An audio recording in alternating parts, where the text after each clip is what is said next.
Father who art in heaven, hallowed be thy name. Thy kingdom come, thy will be done on earth as it is in heaven. Give us this day our daily bread, and forgive us our trespasses as we forgive those who trespass against us.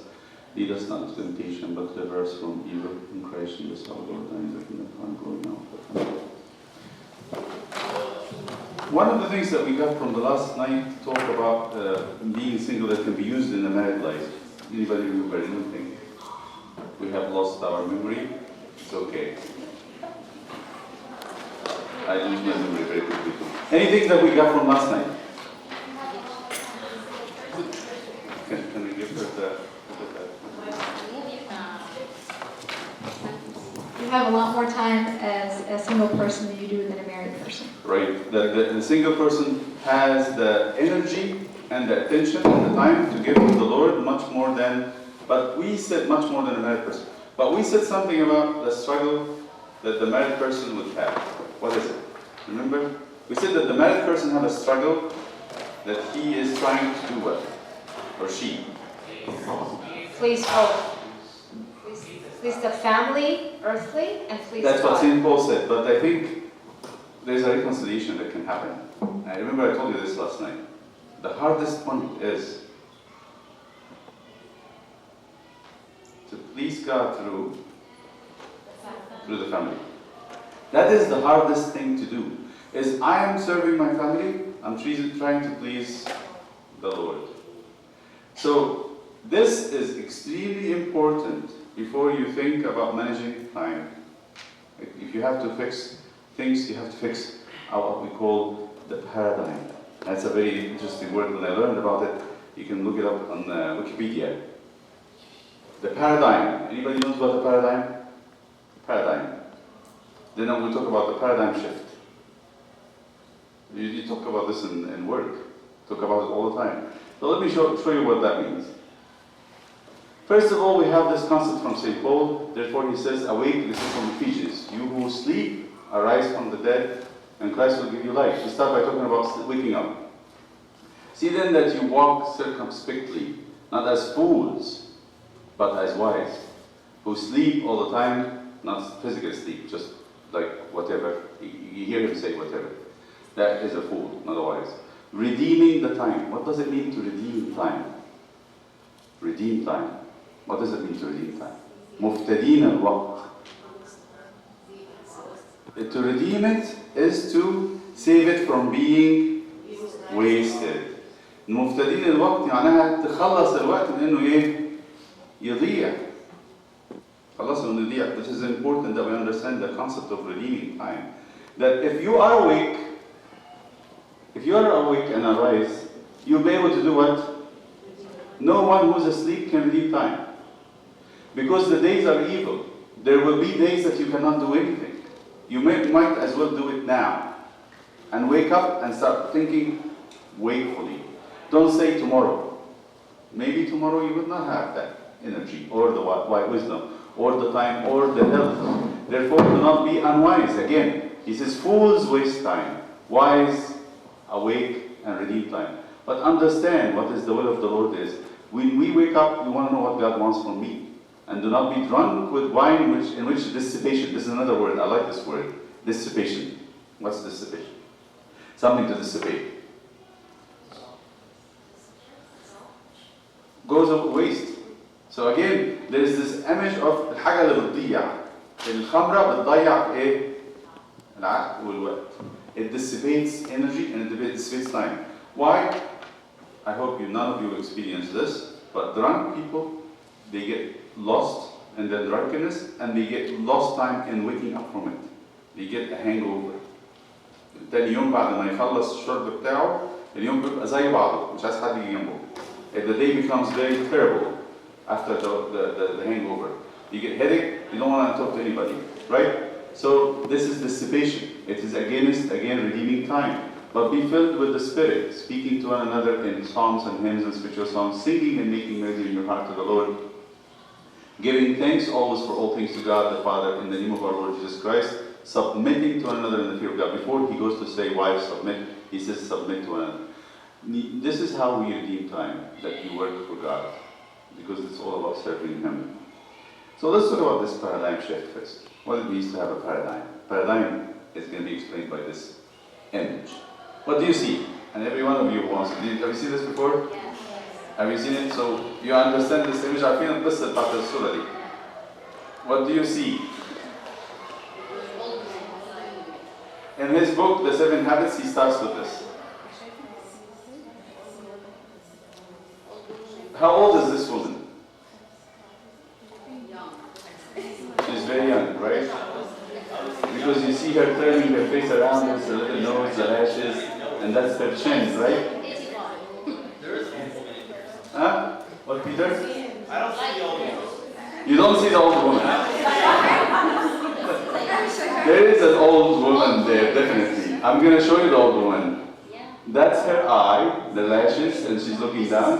That's her nose, big nose, and that's her mouth and the chin.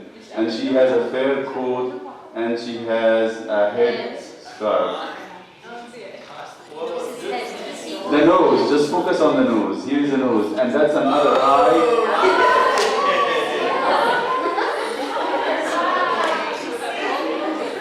That's a nose. That is nose. This is a big nose, and the nose opening.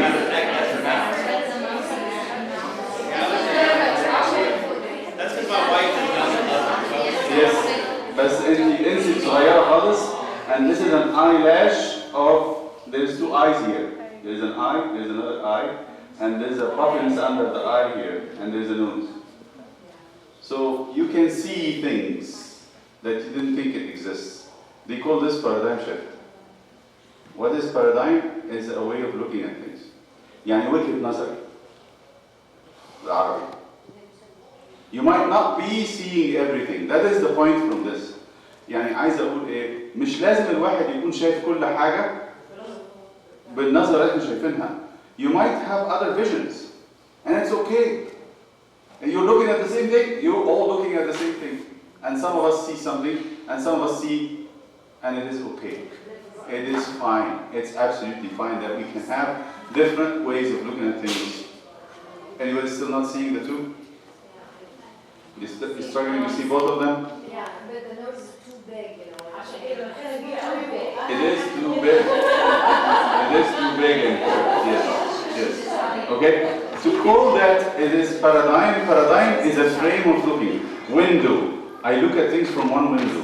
But then if I shift myself and go to another window, I can see other things. بس هنا الجمله دي خالص احنا شايفينها از بيبي صغيره قوي وفي نفس الوقت ممكن تتشاف as old. This is like It is extremes here. Exactly. You have young and old, and both in the same picture. So that is where I'm looking for. I can stand here, I look at from the window, I see things, and I stand from this window and I see things different. If I tell people, if we were planning, we're thinking about doing another entrance into the church. This is early. So if you come from this side, you would say our church is very sporty, youth-oriented. If you come from this side, you'll see that we are very pious people and have. Anyway, we're pious and sporty at the same time, which is good. That's just the way you look at it.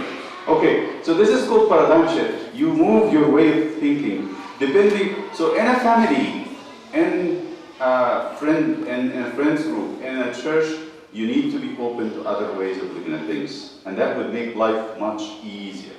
هتسهل الدنيا لما أنا أعتبر رؤية ثانية. أشوف رأيك. I like that. And I did it. Okay, so there he speaks about the 7 habits of highly effective people. How to be, and this book talks about the effectiveness of our life, that we become effective, that what we do makes a difference. Makes a big difference in the lives of people that we like. He spoke of 7 habits, and these are the 7 habits.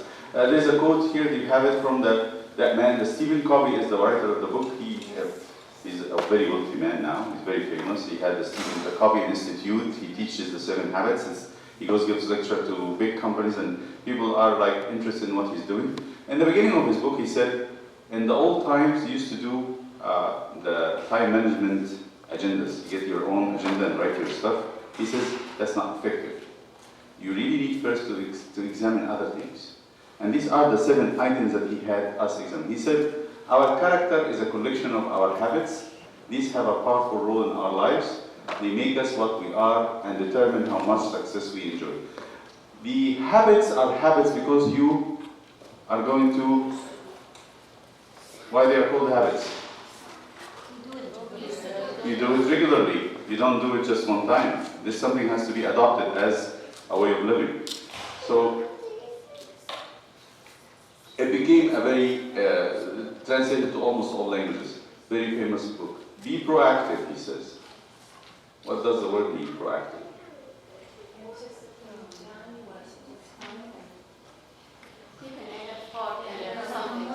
Right. It is not to be laying back and waiting for things to change. You actually act as much as you can on them. Have the courage to take risks, accept new challenges, and proactively move things forward in a positive and purposeful way. So if it is up if it is to be, it's up to me. Now that's a good. So I will change things, God willing. You know, the Israelites, for example, God said to them, "I brought you out of Egypt on the eagle's wings." But what happened? Did they really literally went on eagle wings? They had to walk. They had to be trapped by the Red Sea. He opened the Red Sea, but they had to do their part. So we have to do things. Begin with the end in mind. This is important. Set realistic goals and bring projects to completion. Inspire yourself and others with a shared vision. What do I ultimately want to achieve? You have to think what you want to change. Say, for example, in the family, you want to teach your kids some characters. Say, what characters I want to teach my kids? I want to work on purity. I want to work on faith. I want to work on responsibility. I want to work on trustworthiness. I want to work on learning how to read the Bible as a habit every day, on prayer, on respecting the church. Whatever goals you put, think about it before you start even putting your habits. So you're going to do something about it. You're going to have to start thinking what you want to change. Put first things first. So once you reach that point, you want to sort out, focus on getting the most important things done first. So you're going to have a big list. These are all my items. Then what you need to do is make a priority. This is a very important work. When they do this workshop, they have people write down in a note the things they want to change, and then they have them do what? Sort the priority. What is first and what's next? Number 4, think win-win. It means you're in conflict with others. So up till here, these are all me with myself and I. Right? How about this? We're going to start with others. Encourage conflict resolution, seek mutual benefits, increase group momentum for mutual problem solving. So you have to work with the rest of the family. Then this is from St. Francis, or that's actually the Serenity Prayer. And I forgot. This is actually from St. Francis, the prayer to impress. Seek first to understand, then to be understood. Which means, when we spoke about this first, be quick to listen and slow to speak. Put yourself in the shoes of others, which is a very biblical principle. Do to others as you expect them to do to you, leading to a successful problem solving. Good responsibility, the ability to respond. Number 6, synergize. You know, this is a word from pharmacy. Who knows pharmacy? What synergy means?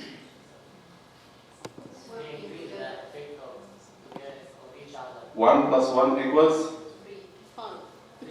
more than 2.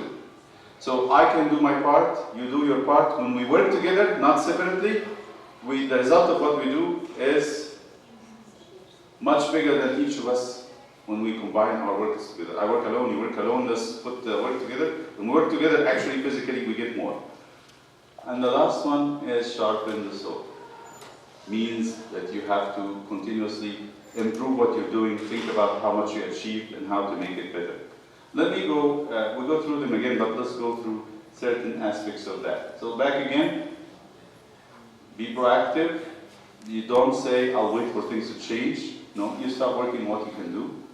Begin with the end in mind, think what you want to change, and prioritize them. That's alone. Then when you move into action in your house, think win-win. How can I get my husband and children to be excited about things with me? And how I get my wife and children to be excited? How can I get my children to be excited with me? What I can entice them with? Then I have to understand where they're coming from. Because you might actually say, I want us to read the Bible together or pray together. But then the husband has another idea about how he spends time with you. Try to understand first what he wants to do. This is extremely important because you don't want a conflict with him. He's not interested. You're going to get into a trouble. And then synergize.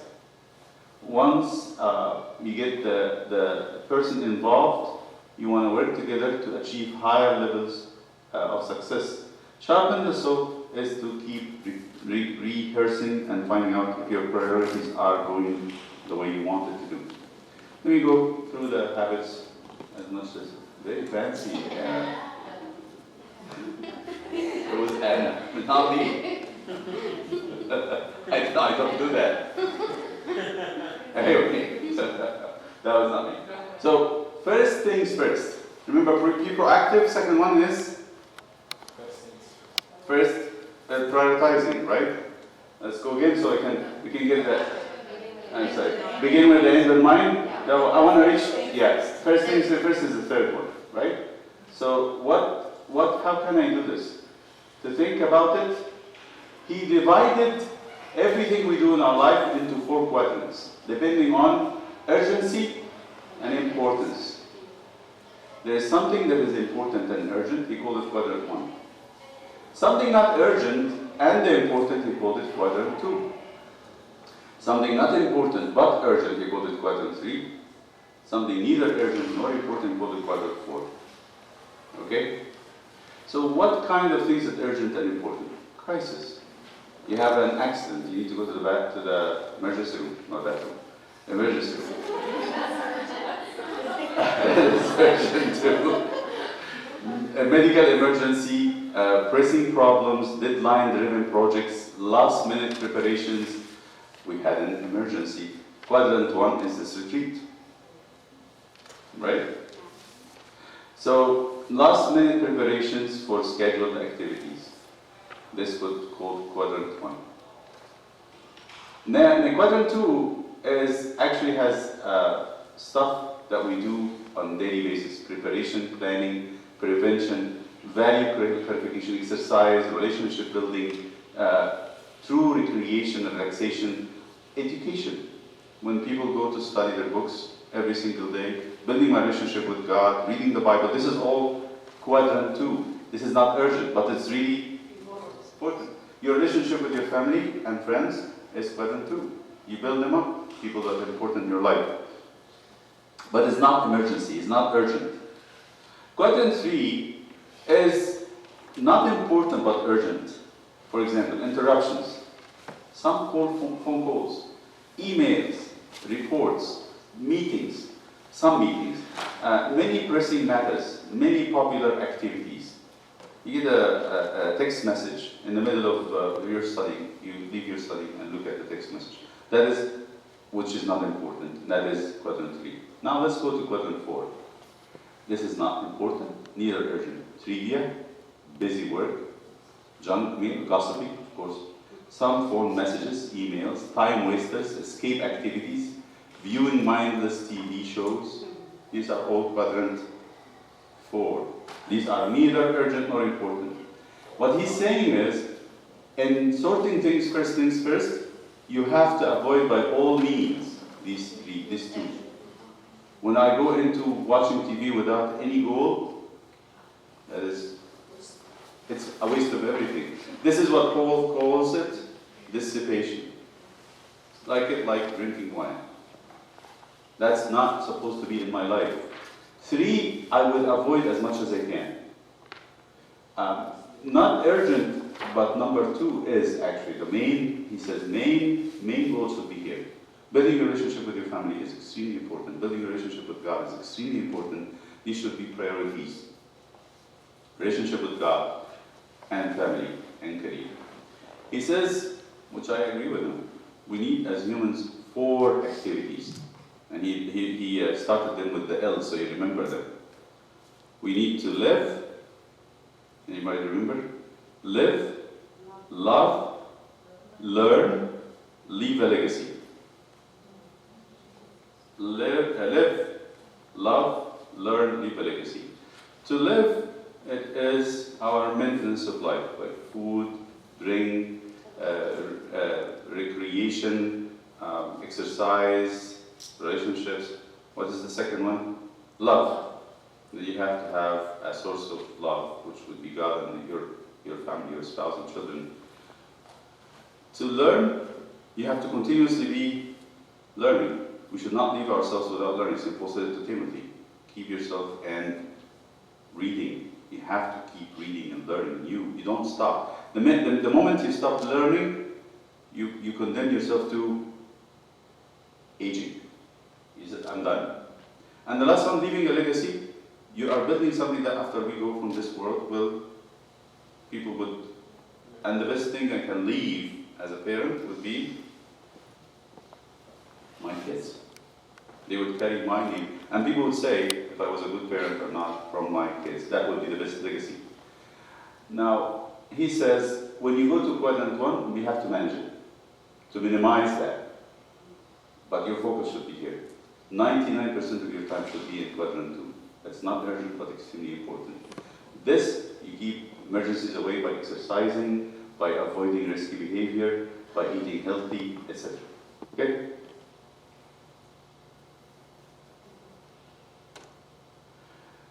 When you talk about first things first, he says we have 2 circles. A circle of concern and a circle of influence. What is the circle of concern? Things that can change. Circle of concern, the things that I care about. I care. Circle of influence, the things that I can change. Remember the serenity prayer? Lord, grant me. Can you get the mic? Cannot change, courage to change them, that's right there.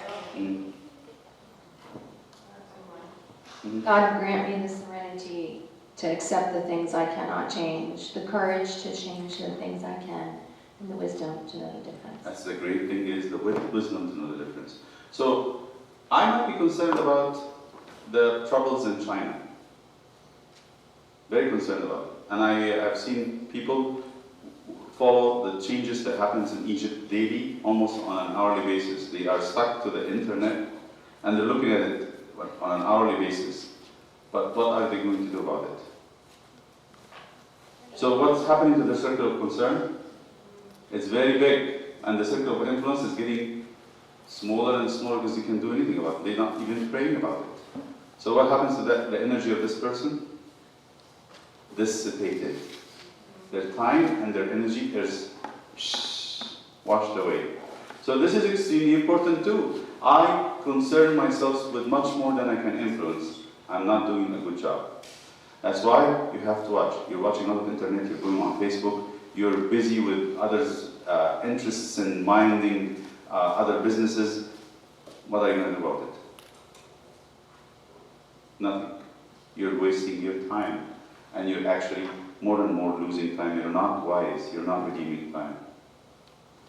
How can I lead my family? I need to jump from this first 3 habits to the last 4 habits. So I need to finish working here, to be proactive, to have the end in mind, and to put things first. That's my private victory. And until now, I am dependent, but I'm moving to, I'm dependent. I'm moving toward independence.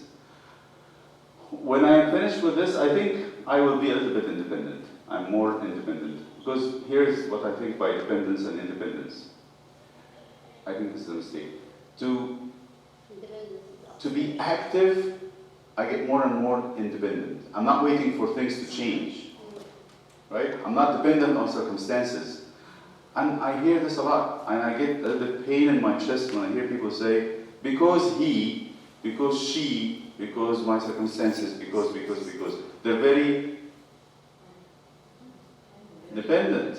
When they speak about circumstances and others as the main factors in their life, what St. Paul said last night, God did not give us the spirit of failure or fear, but He gave us power and love. So we actually have power, and God never gave us that spirit that we should be dependent. I get a little bit annoyed and I get a little bit sad. So to move from dependence to independence, I have to practice the 3 habits. To be proactive, to begin with the end in mind, to put things first. Think first things first, and sort it out. Quadrant. What's the most important quadrant? Quadrant number 2, which is urgency and importance. Important, not urgent. Things that are important but not urgent. Examples? Exercise, time with God, time with family. And I have, when I do this time with God and time with family, I have some goal in my mind, because I have things that I have priority. When I sit with my husband, I want to communicate, right? I want to practice communication. I want to have empathic listening. I want to sit with my kids and I have to teach them about purity. I have in my mind things I need to do. I'm not sitting with them just to, it's okay, you can go fish with them, but that's part of that planned activity, okay? So once I reach the independence, I'm ready to move on to the part of think win-win, that I have to find what's their benefit in it. I'm going to entice them to join me in this vision. I have to synergize, work with them, not force them to do things. I have to kind of get them to do their best, and I do my best. When we both do our best, we get much more than the sum of each of us. And then I need to seek first to understand them, to understand, and in a way to synergize. What happens? We get what we call interdependence. He called interdependence the best thing ever. You don't want dependence. You don't want independence. You want interdependence. I cannot do it without you, nor can you do it without me. We are interdependent. So because we're going to have synergy, we're going to have much more productivity and effectiveness when we work together. That is the church. Now, what is sharpen the soul? He gave that example. He said he gave that metaphor. There was a group of people, workmen, cutting trees in the forest, like in this forest. And they were cutting trees. And they were making roads from one point to another. And the company had appointed a man to stand up the highest tree and look at them and direct them, so they don't cut the wrong trees. So the man keeps shouting, "Guys, you're cutting the wrong trees, you're going in the wrong directions." And the man from downstairs, they shout out to the man back, "Shut up, we're busy, we are not free to listen to you." What's going to happen? They're very intense about what they're doing, and they're spending a lot of energy in doing it, but they're going to end up doing the wrong stuff. What he's saying is once a week, or maybe once every 2 weeks, you have to go back and sit with yourself and see if you are doing what you set yourself up to do. Does that make sense? Like you should sit with yourself and manage to find the time to examine if you're doing what you need to do. Let's say I have a goal to start actively participating in a Bible study with my family. And after a while, the kids forced me, or my husband forced me to watch TV with them. And that time I allocated to study the Bible is going sidetracked. I forgot. Why did I set that time? I forgot. I set the time to study the Bible. Now we are actually spending time together, but we're all sitting on the couch watching TV. What's wrong with that? You go back to your agenda and look at it and say, yes, I wrote for myself a target that we should read the Bible regularly and that time. We are not doing that. Let me just go back and apply some force redirection, and let's see how can I entice him to do it. After a while, you will manage. Yes? No, can you really, Good. please elaborate on that? Please. No, it's okay. Because we're going on Hello? live, what do Can, you call it? oh, we're Live live stream. stream. I got you. Can you elaborate on that, please? It's a burning issue in my heart, and I want to know, how do you motivate people? Well, I want to say something. In my work as a priest and before as a Sunday school servant, I always believed in persistence and consistency. When you persist and consistent, you will make a change. God knows that He will work through you to make a change if you don't give up. I always remember somebody like St. Paul. He went to Athens and he wrote from there, nobody. He was stood there and they were mocking him. Nobody followed him. And he said that in his letter. He said, well, I'm not going to count this against them. But later Athens were converted and the whole Greece were converted. St. Paul did the work. It took him some time. Ephesus. Ephesus was the same thing. He went the first time to Ephesus, nobody listened. The second time, nobody listened. Then comes Apollos. You can read this in the book of Acts. And did a lot of preaching and converting people. He had, what St. Paul didn't realize, Apollos was a disciple of St. John the Baptist. I'm just giving you this detour. So Apollos was a disciple of St. John the Baptist. He managed to move them from Judaism and the synagogues to become disciples of John the Baptist. Apollos did that. So when St. Paul came back, found them already baptized to John. That was a step that they needed, but Paul didn't realize. But when he came back, he managed to bring them to Christ. So sometimes we need to keep persisting, visiting the issue over and over again, and listen to them. Listen. The more I listen to the group, the more I can get. Maybe they want to watch TV. How about if we watch the movie of Abraham, Jeremiah, and let us see what we can come up with. At the end of the movie, I can ask a couple of questions, and we have done not all what I need to do with the Bible study, but some. If they like TV, I can get a common denominator between TV and the Bible. So that persistence will get us somewhere, but just don't give it up. It will try as almost like a salesperson. How do they do it? They know how to do their thing. But they don't do the same thing. They keep changing and They don't do the same thing Yes. over and over. yes, They do it in a different ways, that's why they make it interesting. they have the same product but different advertising. Yes. So we need to do the same. This is what I want us to reach, to become at that level. So I know I want my child who's not interested in church at all, not interested in the Bible, not interested in prayer, to become interested in the Bible and the prayer. And how can I do it without forcing them to hate everything? This is one of my goals. I'm just giving an example. So what I do, I approach it this way, leave it alone, then approach it again this way, and listen to them. Listen with them, like a salesperson. You know how a car dealer would ask, what would the car dealer ask you when you go there? What is the common question that all car dealers ask? How much do you want to spend? No, the question is, how can we, how can we make that deal today? What can I do for you that you would sign the deal? You tell them, okay, cut down $3,000. They say, okay, I'll give you two. I'll give you one. They get you to talk. So how can I make the deal with the child? What do you want? What can I make to do it? So, like a child, like a father who goes, or a mother goes to give breakfast to her kids. Some mothers are very clever with the food, especially. They never ask the question if you want breakfast or not. No, that, or you would say, do you want to eat in the kitchen or you want to eat in the balcony?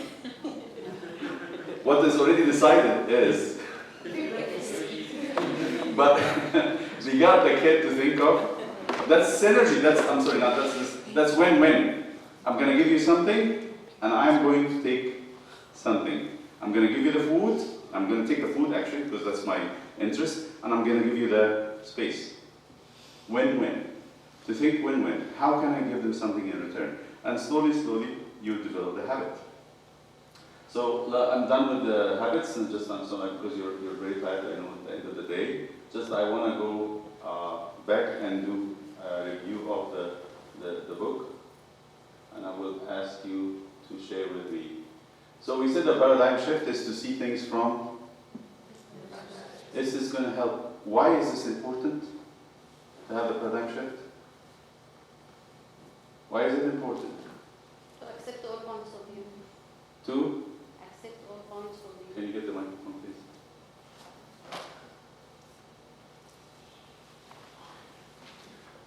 Why it is important to accept other points of view? ليه مهم ان انا To accept others. the others which are going to be my family. My family. Maybe what the kids and the husband are saying is not totally wrong. I just need to include it in my vision. So this is extremely important if I want to be successful in dealing with it. Yes. A good story about paradigm shift that someone was sitting in the airport waiting for his flight, and a lady comes just sit next to him and started eating his cookies, and she started to take one, and he feels so bad, like, what are you doing? But he left her, and she's still eating and eating and eating. At the end of the day, only one cookie is remaining, and she did like that. She broke it and take the half and give him the half. And then he felt so bad and just yelled at her and just went away. And then all of a sudden he looked at the table again and he found that his cookies was there. So she was sharing her cookies with him. So that's a paradigm shift for him. So Yes. you have to believe that sometimes you might be like taking wrong. very wrong action in a very wrong direction. Although you believe you are right, you should be totally right. One priest shared this with me, and I think I said it before. This servant who was at the door of the church standing there, and so a woman dressed in the Islamic veil, and he started yelling at her, "What are you doing here? You have no place here. Enough. We ran away from Egypt because of you, and you were coming after us." He didn't realize she was coming to talk to Abuna about coming to the church with her daughter. And that is difficult. And that's where judgment comes from. We get this emotional charge. So paradigm shift is extremely important, especially with families. One of the things that happens with kids, if they don't perceive that you are willing to understand them and see them even when they're wrong, they will shut off. They will not be able to synergize with you. They're not able to communicate with you. But that doesn't mean I have to agree with everything. The second thing we said, the 7 habits, again, let's talk about them. The first 3 is about me and myself. Be proactive, begin with the end in mind, put first things first. When we talked about putting first things first, we talked about the 4 quadrants, right? We said the quadrants are divided according to 2 items. What is it? Importance and urgency. Important and urgent is quadrant 1, which is like what? Give me an example. Emergency room, right?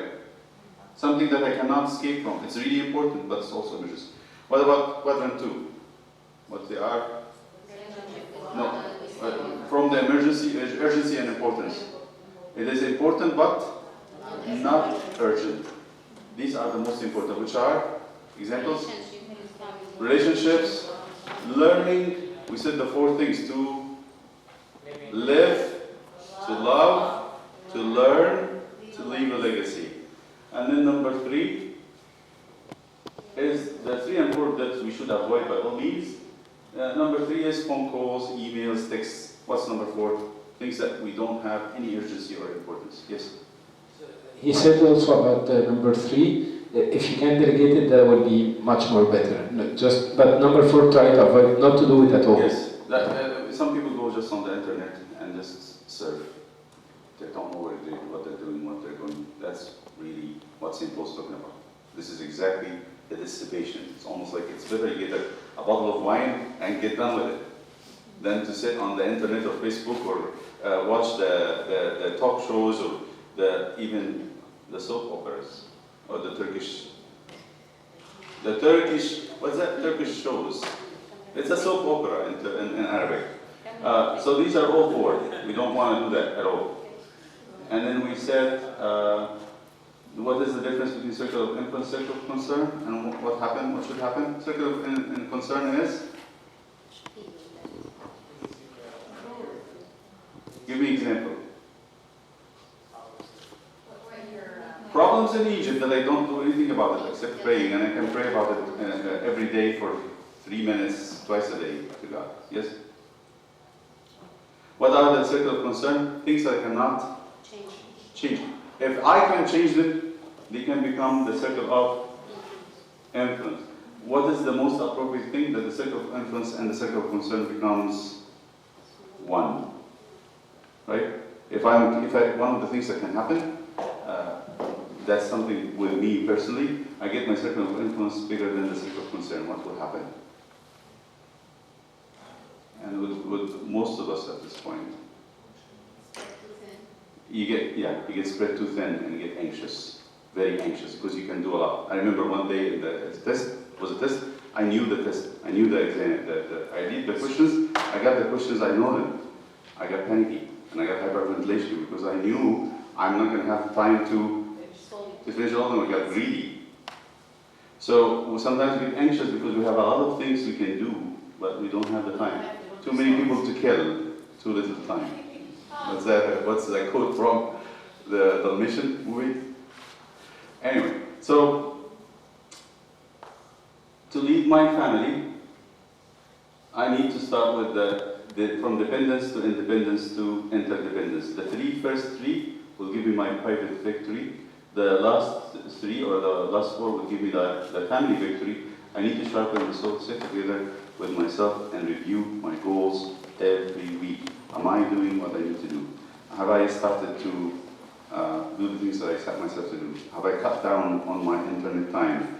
And then if I'm not encouraged, why? Why am I not encouraged? Why am I so defeated and pushed back and I feel helpless? That's the worst thing ever. Ever. That's why I spoke about it before. That you don't want to be defeated. Is it sin? Repent and confess. Is it the idea that comes to you and you'll never be successful? Is it that you feel like it's hopeless, it's not going to happen?